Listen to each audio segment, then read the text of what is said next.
আধুনিক কিছু মাসালা বর্তমান সময় অনেক সময় জিজ্ঞাসা করে অনেকেই, একটু সময় নিতেছি।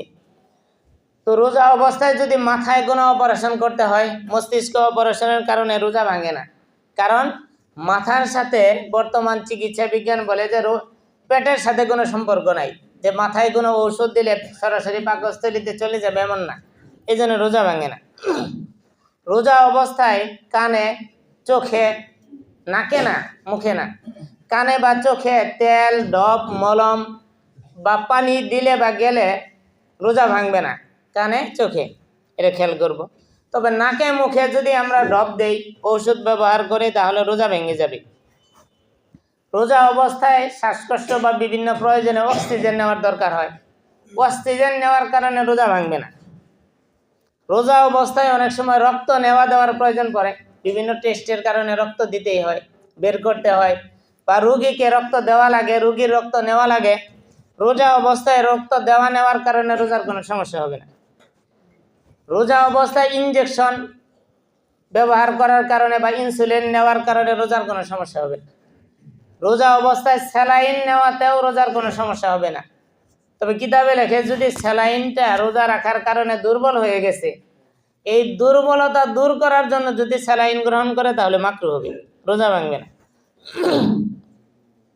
রোজা অবস্থায় ইনহেলার ব্যবহার করা, শ্বাসকষ্ট রোগীদের ইনহেলারের কারণে রোজা ভেঙে যাবে।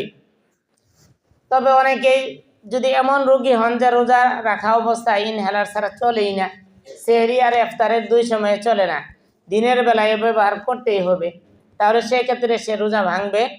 যখন সুস্থ হয় তখন কাজা করে নিবে, কাজা করে নিলেই হবে। পেশাবের রাস্তায় বা মহিলাদের জুনিদারে যদি ঔষধ বা পানি ব্যবহার করা হয়, তাহলে রোজা ভাঙবে না। বা বিভিন্ন প্রয়োজনে নল দিয়ে যদি পেশাব বের করতে হয়, পেশাবের রাস্তায় নল ব্যবহার করা হয়, প্রবেশ করানো হয়, তাহলে রোজা ভাঙবে না। রোজা অবস্থায় এন্ডোস্কোপি করালে রোজা ভাঙবে না। তবে যদি পরীক্ষার ক্ষেত্রে যে বাল্ব ব্যবহার করা হয়, তার বা একটা নল দেওয়া হয়, ওই নলের বা বাল্বের মাথায় যদি কোনো ঔষধ ইত্যাদি লাগানো থাকে, তাহলে রোজা ভেঙে যাবে।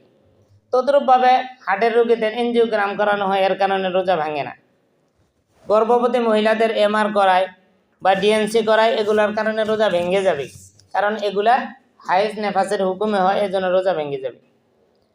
রোজা অবস্থায় অনেক সময় ব্যথা বা জ্বরের কারণে সাবজেটরি ব্যবহার করা হয়, এর কারণে রোজা ভেঙে যাবে, বা ডোজ ব্যবহার করলে রোজা ভেঙে যাবে।